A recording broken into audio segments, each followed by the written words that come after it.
Nicolas Podetti ici pour vous parler dans cette vidéo de l'encapuchonnement chez les chevaux. L'encapuchonnement, c'est un problème qu'on rencontre assez régulièrement.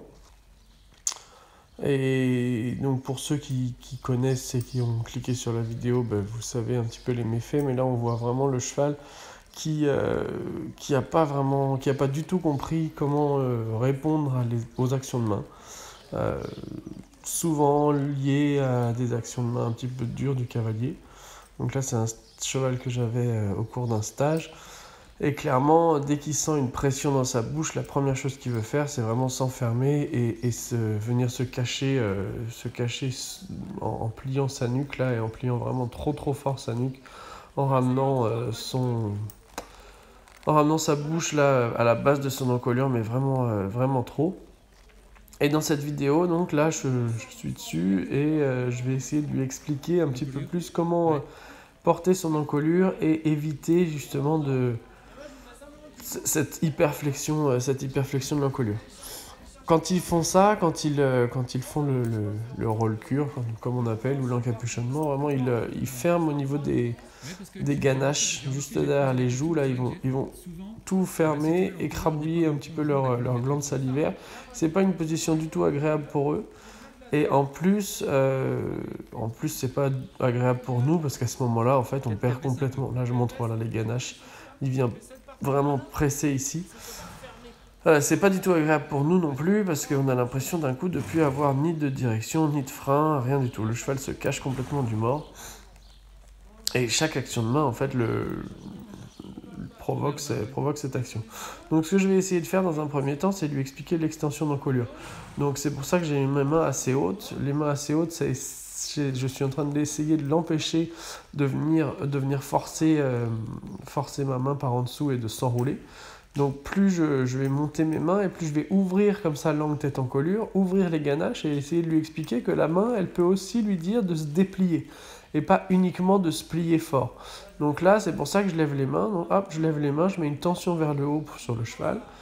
Et dès que le cheval réouvre un petit peu ses ganaches et a l'envie d'étirer son encolure en dépliant son bout du nez vers l'avant et non pas vers lui, c'est à ce moment-là que je vais essayer de relâcher.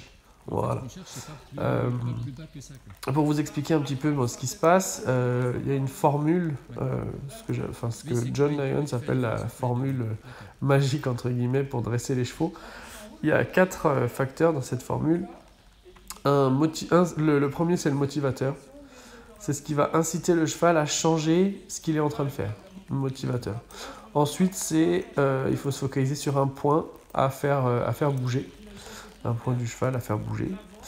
Le 3, c'est la direction, donc dans quelle direction est-ce qu'on veut que ce point bouge. Et le 4, évidemment, c'est pour qu'il l'apprenne et pour qu'il comprenne ce qu'on lui demande, c'est le relâchement. Et c'est comme ça qu'il apprend, en fait. Le motivateur, là, ça va être la pression sur mes rênes. La pression sur mes rênes, ça crée un petit inconfort qui va faire que le cheval, il va chercher un petit peu plus comment est-ce qu'il peut se débarrasser ou atténuer l'inconfort. Ensuite, le point que je veux faire bouger, là, c'est le bout du nez. Je voudrais qu'il déplace vers l'avant et pas vers moi. Donc, je vais garder ma pression de rêne jusqu'à ce que mon cheval, voilà, il aille un petit peu étirer son bout de nez, venir prendre un petit peu de contact vers l'avant et pas se cacher du contact. La direction dans laquelle je veux que ça bouge, évidemment, donc c'est le bout du nez vers l'avant, comme ceci, voilà. Et le moment où je relâche, et où je laisse les rênes filer, c'est là que ça lui apprend qu'il doit étirer son encolure et déplier son nez, déplier son bout du nez.